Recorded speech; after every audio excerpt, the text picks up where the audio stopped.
السلام علیکم to all. اگر آج زندگی میں مشکل ہے تو کل آسانی کا وعدہ بھی اللہ نے تم سے کیا ہے۔ اللہ سے مانگو، خوب مانگو، اللہ تمہیں امید سے بڑھ کر دے گا۔ جب تم یہ سوچتے ہو نا کہ شاید وہ رب تم سے ناراض ہو گیا ہے، وہ تب تمہارے سب سے زیادہ قریب ہوتا ہے۔ وہ اپنی ناراضگی کا خیال لاڈ سے ڈالتا ہے اپنے بندے کے دل میں، تاکہ اس کا بندہ بھاگ کر اپنے رب کی بارگاہ میں حاضر ہو جائے اور اس سے اپنی ساری باتیں بیان کر دے۔ وہ تمہیں تم سے زیادہ چاہتا ہے، اس کی محبت سے مایوس نہ ہوا کرو۔ اللہ جانتا ہے کہ تم ان آزمائش سے تھک گئے ہو۔ وہ تمہارے دل کی ہر کیفیت سے واقف ہے۔ نہ ہی اس نے کبھی اپنے بندے کو اکیلا چھوڑا اور نہ ہی چھوڑے گا۔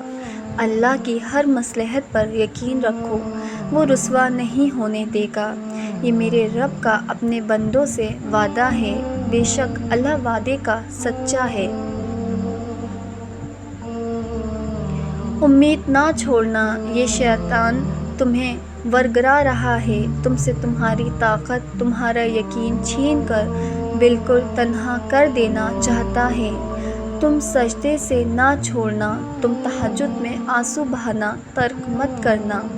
تم سب پالو گے، مایوسی کے بادل ہٹاؤ خود سے، بس اس کی مان کر جھکتے جاؤ، جس میں وہ راضی وہ کام کرتے جاؤ، اور پھر تم دیکھو گے کن فیکن کے نظارے۔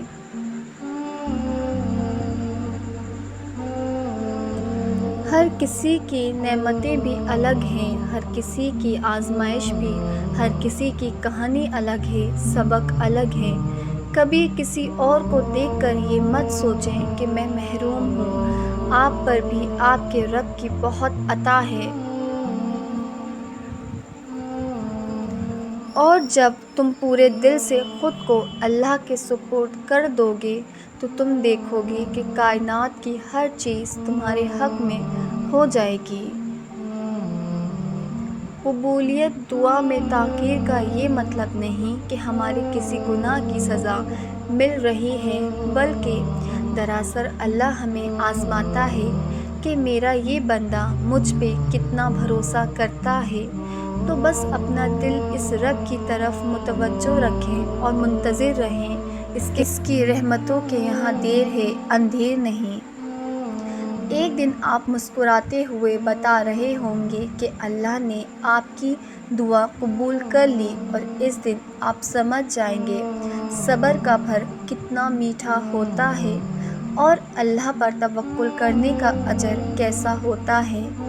Thanks for watching. If you like my video, so like, share and subscribe. Until next time, Allah Hafiz.